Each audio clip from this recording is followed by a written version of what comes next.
बिलाशुबा America Iran जंग के बाद से स्ट्रेट ऑफ होर्मुज़ ईरान की सबसे बड़ी ताकत बनकर उभरी है।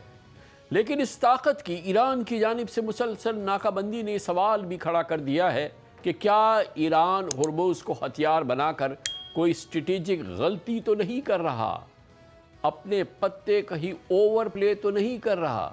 क्योंकि ऑयल सप्लाई रोकने की धमकी सिर्फ ग्लोबल मार्केट्स को नहीं हिलाती, बल्कि इस अमल से पूरी दुनिया को ऑल्टरनेट यानी कि दूसरे रास्ते तलाश करने पर मजबूर भी कर देती है। मुसलसल 6 दिन से जारी जंग में आज अमेरिका ने ईरान में ब्रिजेस और एक हवाई अड्डे को निशाना बनाया, जबकि तेहरान ने जवाब में मिडल ईस्ट में मौजूद अमरीकी फौजी अड्डों पर हमलों का दावा किया, जिनमें पहली मरतबा शाम में मौजूद अमरीकी अड्डों पर भी हमले किए गए। प्रेसिडेंट ट्रंप पहले ही वार्निंग दे चुके थे कि ईरान मुज़ाकरात की मेज़ पर ना आया तो अमेरिका ईरान के ब्रिजेस और पावर प्लांट समेत अहम इंफ्रास्ट्रक्चर को निशाना बनाएगा। इसी तरह ईरानी पासदारा ने इनकलाब खबरदार कर चुके हैं कि अगर हमले जारी रहे तो मिडल ईस्ट के मज़ीद एनर्जी एक्सपोर्ट रूट्स को भी मुतासर किया जा सकता है।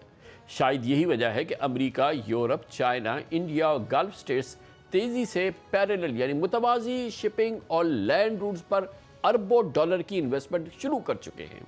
इसका मकसद ये है कि मुस्तकबिल में स्ट्रेट ऑफ होर्मुज़ पर इन्हिसार कम से कम हो सके।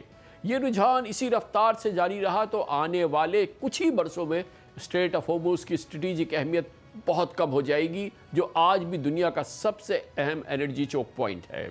इंटरनेशनल एनर्जी एजेंसी के मुताबिक जंग से पहले रोज़ाना तकरीबन 20 barrel oil straight of Hormuz से गुजरता था, जो दुनिया की तकरीबन 25% सीबोर्न ऑयल ट्रेड के बराबर है।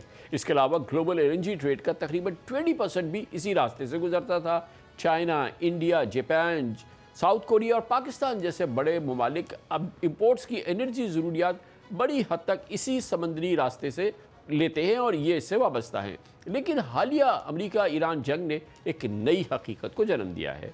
दुनिया की बड़ी ताकतें अब सिर्फ एक समंदरी रास्ते पर इन्हिसार के लिए तैयार नहीं, यानी कि वो स्ट्रेट ऑफ होर्मुज़ पे अपने इन्हिसार को कम से कम करने की तैयारी शुरू कर चुकी हैं। इस क्राइसिस ने ऑल्टरनेट ट्रेड और एनर्जी रूट्स पर इन्वेस्टमेंट बहुत बढ़ाई है। सऊदी अरब अपनी ईस्ट वेस्ट पाइपलाइन की गुंजाइश बढ़ाने पर पहले ही गौर कर रहा है और इस सिलसिले में प्लान तैयार हैं, ताकि इसकी मकसद ये है कि ज़्यादा से ज़्यादा तेल रेड सी के रास्ते एक्सपोर्ट किया जा सके और होर्मुज़ पे इन्हिसार कम हो। ये भी खबरें हैं कि मुस्तकबिल में दीगर गल्फ स्टेट्स को भी इसी नेटवर्क से जोड़ने पर गौर किया जा रहा है। उधर यूएई पहले ही अबू धाबी फुजायरा पाइपलाइन के जरिए अपने ऑयल का एक बड़ा हिस्सा होर्मुज़ से गुजरे बगैर एक्सपोर्ट्स कर रहा है, जबकि इस पाइपलाइन की कैपेसिटी भी मज़ीद बढ़ाई जा रही है। डीपी वर्ल्ड मुत्तहिदा अरब इमारात की ईस्ट कोस्ट पर नई बंदरगाह बना रहा है और कंटेनर टर्मिनल कायम करने का मंसूबा कर रहा है, ताकि दुबई का जबल अली पोर्ट पर इन्हिसार कम हो और कमर्शियल वेसल्स के लिए होर्मुज़ का मुतबादिल रास्ता दस्तयाब हो सके।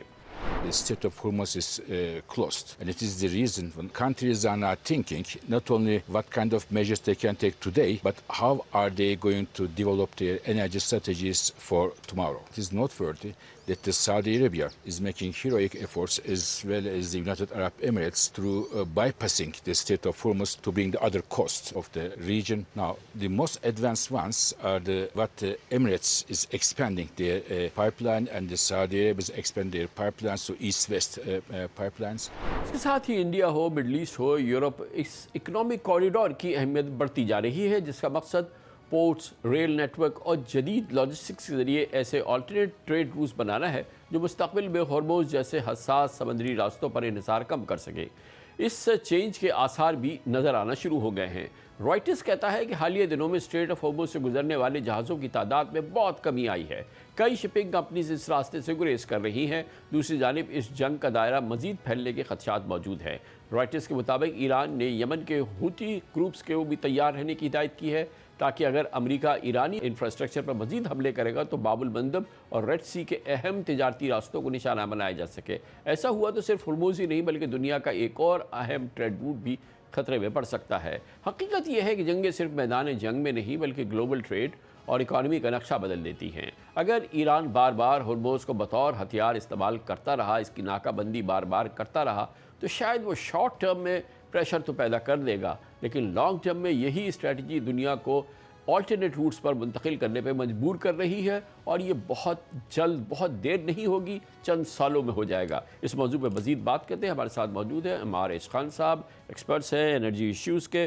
बहुत बहुत शुक्रिया खान साहब। ये फरमाइएगा कि ज़ाहिर है कि इस वक्त बड़ा इम्पॉर्टेंट चोक पॉइंट है, स्ट्रेट ऑफ हॉर्मुज़ को बंद करके ईरान जो है पूरी दुनिया में एक ऑयल के हवाले से क्राइसिस ज़रूर ट्रिगर कर देता है, लेकिन जिस रफ्तार से जो ऑयल पावर्स हैं, जो दूसरे दुनिया है, बल्कि वो जो पैरेलल रूट्स, अल्टरनेट रास्ते, तरीक़े उस पर काम कर रही है, तो लग नहीं रहा कि ये कई साल तक जो है ये स्ट्रेट ऑफ हॉर्मुज़ की पोजीशन रहेगी। हो सकता है अगले 3-4 साल में इस पर डिपेंडेंस जो है वो बहुत ज़्यादा कम हो जाए। नहीं जी, ये बेसिकली रास्ता खुल जाएगा। ऐसा नहीं है कि इसको 3-4 साल तक ये खींच सकें। इनको भी पता है कि अगर इसकी डिपेंडेंस कम हो गई, पाइपलाइन जो रेलेवेंट है वो बन गई, तो ये इनकी रेलेवेंस खुद कम हो जाएगी, और ईरान का अपना तेल भी यहाँ से निकलता है, उसकी भी मसला होगा। शिप्स हो गई, बहुत सारी चीज़ें हो गई, तो परमानेंटली या परपेचुअली इस जगह को बंद नहीं कर सकते। It can be used as a negotiating tool, but ऐसा नहीं है कि इसको लॉन्ग टर्म बेसिस पे इसको किसी भी तरह बंद कर दें। मगर ये ख्याल ये है ना कि आप अगर ईरानियंस बहुत ही इंटेलिजेंटली, बहुत ही कैलिब्रेटेड तरीके से इस जो स्ट्रेट है इसको जो है वो इस्तेमाल करें, उसको कि उसको बंद करें या उसको उस पर ब्लॉकेट करें, तो वो तो हो सकता है। लेकिन ये कि लॉन्ग टर्म इसको इस्तेमाल करना, जैसे कि आपने ख़ुद भी कहा, और जो हम देख रहे हैं पूरी दुनिया में इस हवाले से, रीजनल जो स्टेट्स हैं, जो ऑयल पावर्स हैं, ऑयल स्टेट्स हैं, वो सब जो हैं वो दूसरी रास्तों पे ऑलरेडी काम कर रहे हैं, ताकि ये कि इस वाली सूरत हाल में आने वाले सालों में ये वाली सिचुएशन रिपीट ना हो सके। तो ईरान को भी बड़ा ख्याल करना होगा ना कि किस हद तक इसको वो इस्तेमाल करे। बिल्कुल जी, यही सारी बात है कि एज ए नेगोशिएटिंग टूल या टैक्टिकल टूल ये कब तक इस्तेमाल कर सकें, क्योंकि आप देखें ना, इसकी वजह से इलेक्ट्रिफिकेशन बहुत तेज़ी से वैसे ही हो रही है, और ऑयल की डिमांड आहिस्ता आहिस्ता करके फ्लैटन होके उसको कम ही होनी है। तो मतलब जितना ज़मीन में ऑयल है वो जितना तक जल्दी निकाल सकते हैं उतना बेहतर है। 5, 7, 8, 10 साल में इवेंचुअली आहिस्ता आहिस्ता करके इसकी वैल्यू जो है वो नीचे ही आनी है। तो ईरान के पास भी ज़्यादा टाइम नहीं है कि इस रिसोर्स को एक्सप्लॉइट करने का। तो मेरा मकसद यही है, और जो बाकी जो अगर आप लॉन्ग टर्म एनर्जी फ्लो के हिसाब से देखें तो ये एज ए नेगोशिएटिंग टूल ज़रूर इस्तेमाल कर सकते हैं। मगर अगर इन्होंने साल 2 साल के लिए भी अगर ये बंद कर दिया तो पाइपलाइंस उस वक्त तक डेवलप हो जाएंगी, alternate channels, alternate roots already उस वक्त तक डेवलप हो जाएंगे, और फिर उसके बाद जो ईरान के लिए बहुत मुश्किल हो जाएगा किसी भी तरह इसको एक बार्गेनिंग चिप के लिए इस्तेमाल करना। अच्छा, इसी वजह से कि जब इन्होंने स्ट्रेट को बंद किया, स्ट्रेट ऑफ हॉर्मुज़ को बंद किया, तो उसके ऊपर अब एक बार फिर अमेरिकन नेवल ब्लॉकेड आ चुका है और अराउंड ईरान। वो कितना जो सूरत हाल है ईरान की इकानमी के लिए, ईरान की ऑयल मूवमेंट के लिए, कितनी वो मुश्किल हो सकती है ईरान के लिए, और हो रही है? नहीं, ये तो बिल्कुल उससे मुश्किल हो रही है, इसीलिए इनके जो अपनी जो एक्सपोर्ट्स हैं वो भी रुके हुए होंगे, और इनको अपना जो है वो नुकसान होना शुरू होगा।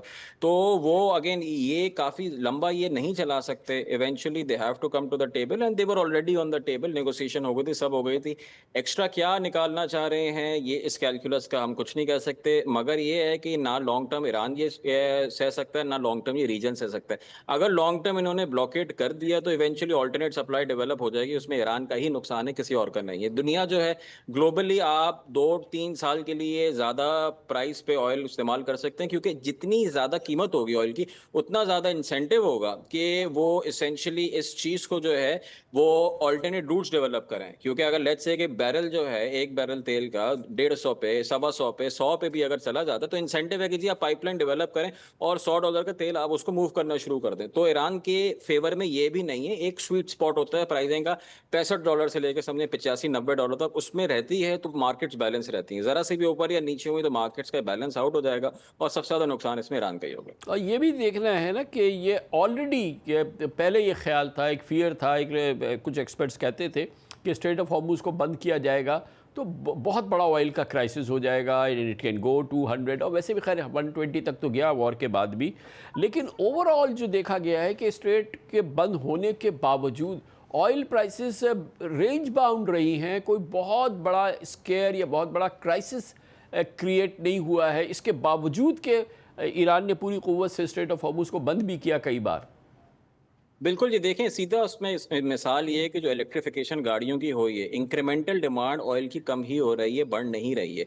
चाइना जो कि सबसे बड़ा बायर था और ऑयल ज़्यादातर इस्तेमाल होता है ऑटोमोटिव में या केमिकल्स वाली साइड पे। ऑटोमोटिव वाली साइड पे तो उसकी डिमांड जनरली कम ही हो रही है, जिसकी वजह से इतना उस पे इफेक्ट नहीं आ रहा। और प्राइसिंग का जो होता है ना, सबसे पहले पंप पे प्राइस पास ऑन होती है, केमिकल्स या किसी और चीज़ पे नहीं होती, उनमें थोड़ा टाइम लगता है।